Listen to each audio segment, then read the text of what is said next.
Welcome back to AM Northwest. Our first guest says you don't have to be born into a legacy of wealth to leave one behind. Here to share why we all have the power to change our circumstances, we welcome the author of Your First Million, Arlan Hamilton. Good to have you with us. Thanks for having me. And the subtitle is why you don't have to be born into a legacy of wealth to leave one behind. So that was kind of your motivation, isn't it? That's right. Yeah. I came from being homeless at a time and being on food stamps to investing in more than 200 companies led by underrepresented founders, and so that was less than 10 years apart, and so I know others can do it too. So in this book you kind of give us guidelines, but the first step is you tell people they have to take action. You have to do something. It's not going to just come to you. Absolutely, and it's really about a mindset shift. Okay. Understanding and believing that you can be a millionaire, that you deserve to be wealthy, you deserve that, and then it's about thinking through what are some things that I do that are particular to my experience, and then taking action towards the next step. So when you say you have to have that mindset, because there are people who are in poverty who can't even picture themselves being wealthy or doing really well, right, financially. Yeah. And a lot of it comes from, I meet people all over the country and all sorts of entrepreneurs at different stages. A lot of it comes from they believe that their circumstances in the past dictate what happens in the future. Oh. Or if my parents didn't have a lot of money, I'm not necessarily supposed to, or even worthy of it. I hear that a lot. I'm not worthy of that. And so that shift of understanding that we really have a lot of time to make up for, especially as people who are underrepresented. And so it's actually our duty, I believe, to have success so that we can pay it forward, that we can do things and make the world what we want it to look like. You talk initially in the book about being at an auction, and you studied up on what to do at an auction, which I love. And you were bidding on Janet Jackson's, was it a pickup? It was a prized truck, yes. Okay. Yes. But the whole experience was kind of eye-opening for you. Talk to me about it. Yeah, so I'd never been to an auction before. I was sleeping on the floor of an airport just a few years prior. Isn't that crazy? So to even be there and have the ability to make a six-figure, what it turned out to be. Yeah, this was a big auction. This isn't like a school auction. Yeah, this was a Beverly Hills auction of 1,300 items that she had, that she was doing as a living person.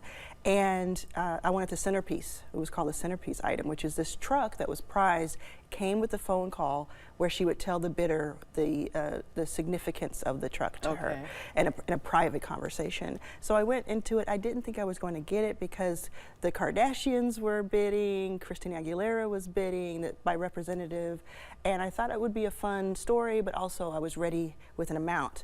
And it turned out that I actually won the bid. Yeah, you were surprised when the other bidders stopped. I was. I still don't know to this day, could they not afford it, or did they just think it wasn't valuable enough, or I don't know what their mindset was, but all I know is I now own that truck and I had that phone call. Oh, that's great. And I know you can't say anything about the phone call. That's right. I'd love to hear about it. I will tell you, she was very sweet and it was very down to earth. Oh, good. Very down to earth, and I had, just adored her for 30 years. Yeah, she's great. Yeah.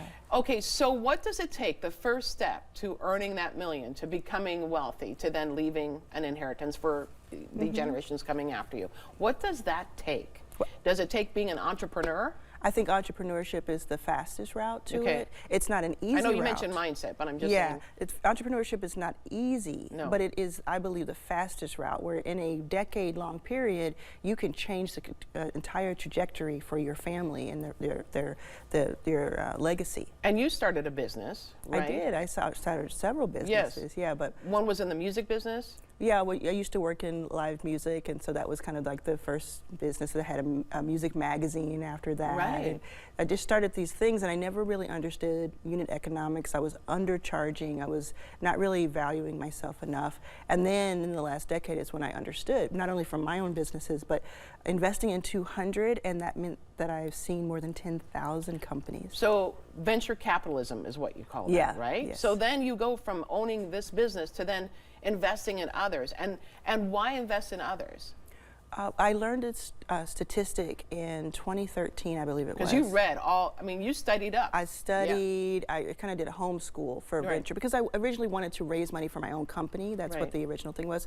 And then I learned that less than 10% of all venture capital goes to all women, all people of color, and all LGBTQ plus people in the U.S. Wow. So that means if you're a white man, you make up 30% of the country, but you get 90% of the funding. Right.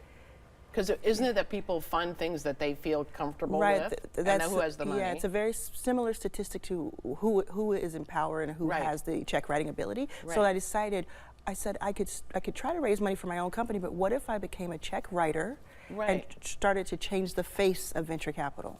And then you've had some interesting investors in as well. So yeah. Two come to mind. Mark Cuban has invested $6 million. Now, Holly Anderson Laveau has invested. She invested a lot of money. She's from Portland, so she's a Portland philanthropist, and I just want to call her out. But Mark Cuban invested $6 million of our $30 million. And what did he say to you about why he wanted to invest in you? He doesn't like to invest in other people's funds because he enjoys investing directly in companies so much. And I asked him on my podcast, "Why did you invest in me?" And he said, "You will be in rooms I'll never be in." Wow. See, that says a lot right there, right? It's powerful. Yeah. So you've had an impact also on your mom. I love your mom. So she's got her own business now too, right? She does. Got a picture of her right there. Her name is Arlan Sims, and she has an eyewear collection.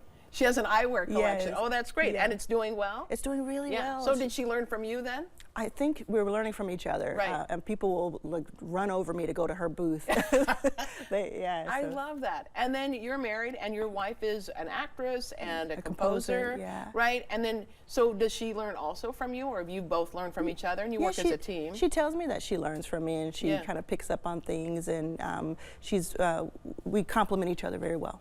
What would be the biggest mistake that people make when it comes to money, you think, that you've seen over and over again?